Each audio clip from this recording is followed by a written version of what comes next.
कहते हैं कि शॉर्ट कंटेंट दिमाग के लिए स्मोकिंग की तरह होता है, उसी पर्सपेक्टिव से लॉन्ग कंटेंट दिमाग के लिए एक ब्रेन वर्कआउट होता है. Welcome to TRS class.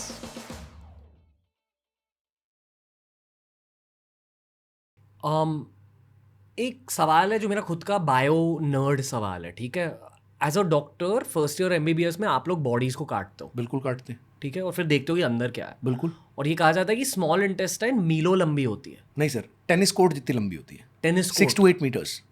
Small intestine. हाँ, अगर स्मॉल इंटेस्टाइन को मैं बॉडी से बाहर निकाल के जमीन पे रखूंगा तो एक टेनिस कोर्ट बन जाएगा. Okay, that's also quite a lot. So the small and large is not on the length. Small intestine is way longer than the large intestine. It's on the diameter. हाँ, okay. Churn करना है ना food sir, तो small intestine का diameter churning के लिए पतला है. समझ रहे हो? लार्ज इंटेस्टाइन को स्टूल बना के बाहर फेंकना है, तो अगर उसका लूमेन बड़ा नहीं होगा तो आपकी वो लंबी वाली पॉटी नहीं आएगी ना. फिर हम बात कैसे करेंगे? ओके. तो large intestine is shorter in length, larger in diameter. Small intestine is longer in length, smaller in diameter. Body भी एक मशीन है. बिल्कुल है. What's the logic of making the small intestine that long for the machine? Sir 3 part है. First part डोडनम है, जहाँ पे iron और कैल्शियम अब्जॉर्ब होता है. ठीक है. ये पार्ट है जहाँ पे सीलियाक डिजीज में डैमेज होता है, इसलिए आयरन डेफिशिएंसी सीलियाक डिजीज में होती ही होती है.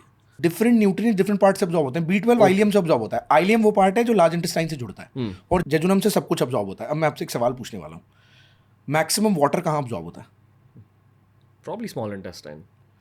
You are the first person, even in doctors, they are never able to give this correct answer. They think क्योंकि वाटर अब्जॉर्ब करके पॉटी लार्ज इंटेस्टाइन बनाती है, लार्ज इंटेस्टाइन में अब्जॉर्ब होता है.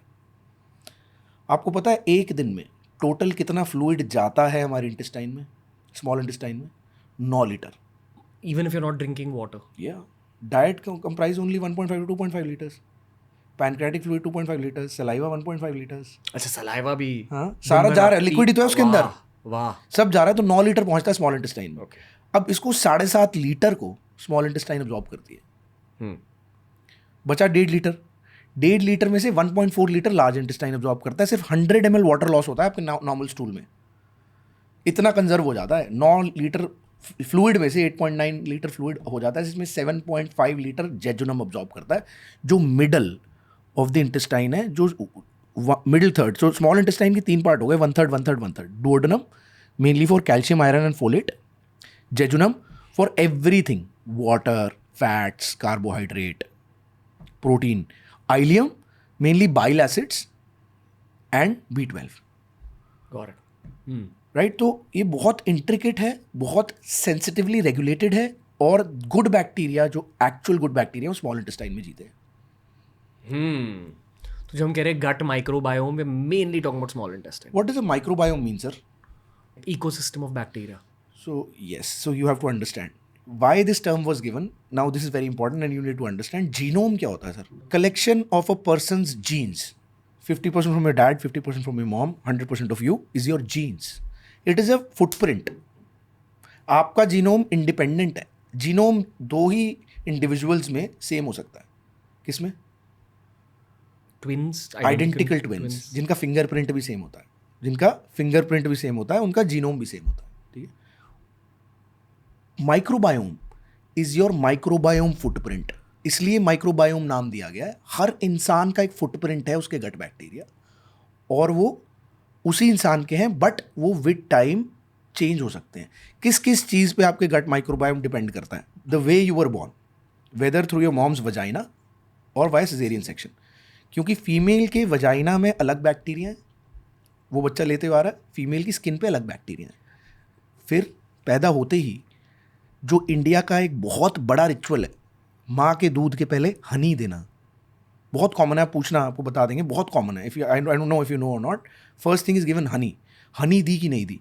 हनी देना साइंटिफिकली बहुत गलत है. हनी देने से बच्चों को एक बीमारी अर्स्टवाइल हो रखी है, बहुत सारी डेथ्स भी हो रखी हैं, इसे बॉटुलिज्म बोलते हैं. Botulism, yes. Clostridium botulinum, BOTULISM.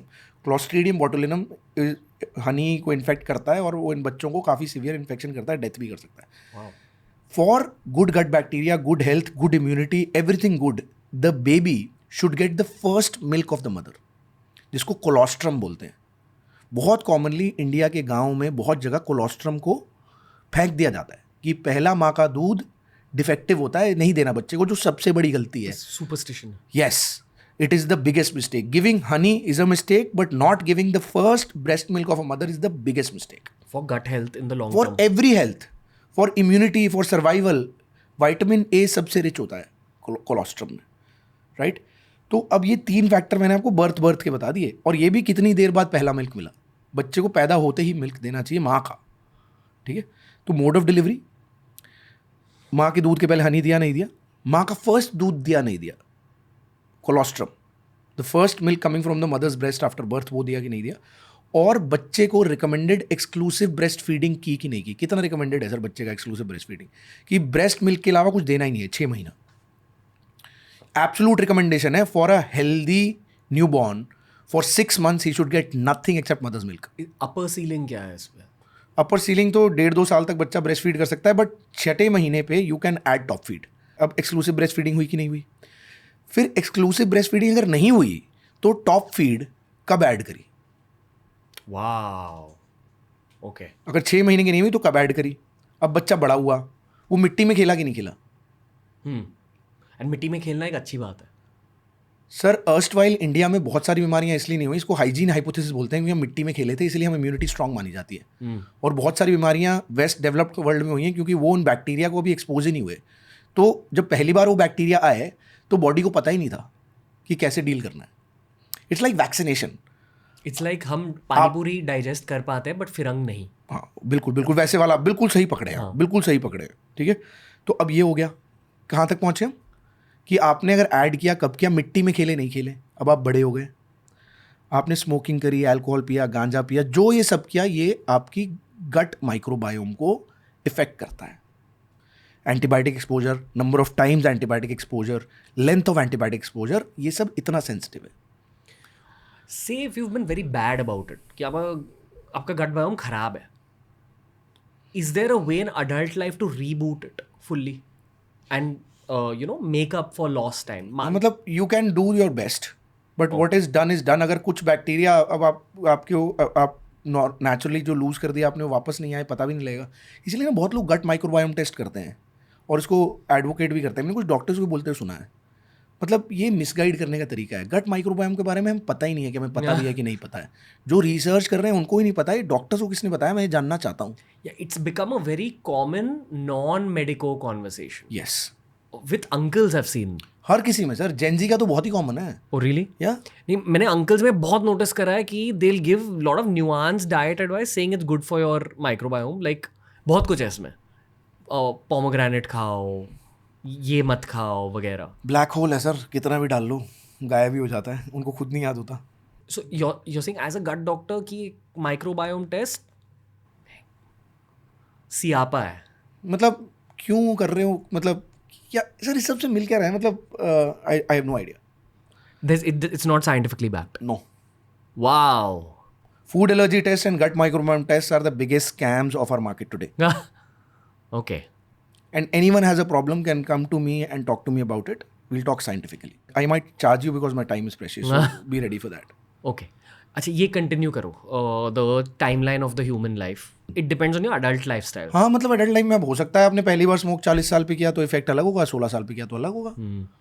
आपने अल्कोहल पिया, अल्कोहल तो वैसे ही sir is a sterilising agent ना. एंटीबैक्टीरियल इफेक्ट तो है ही उसमें. गुड बैक्टीरिया को तो मारेगा ही. अल्कोहल गट परमिबिलिटी क्यों बढ़ाता है? आपके गुड बैक्टीरिया को मारता है, बैड बैक्टीरिया को बढ़ावा देता है, रेजिस्टेंट वंस को. बैड बैक्टीरिया ब्यूटायरेट तो बनाते नहीं है. ब्यूटायरेट आपकी गट लाइनिंग की रिपेयर के लिए, गट के टाइट जंक्शंस के लिए रिस्पॉन्सिबल है. बैड बैक्टीरिया ने टॉक्सिन्स भी बनाए, वो टॉक्सिन्स अंदर गए. गट डिसबायोसिस फैटी लिवर भी कॉज करता है बॉस. जब बैड बैक्टीरिया ज़्यादा होते हैं, आपकी fatty liver, diabetes, Alzheimer disease, Parkinson, neurological disorders, ये सब अंडर स्टडीज़ हैं गट माइक्रोबायोम से लिंक होते हुए. ओके.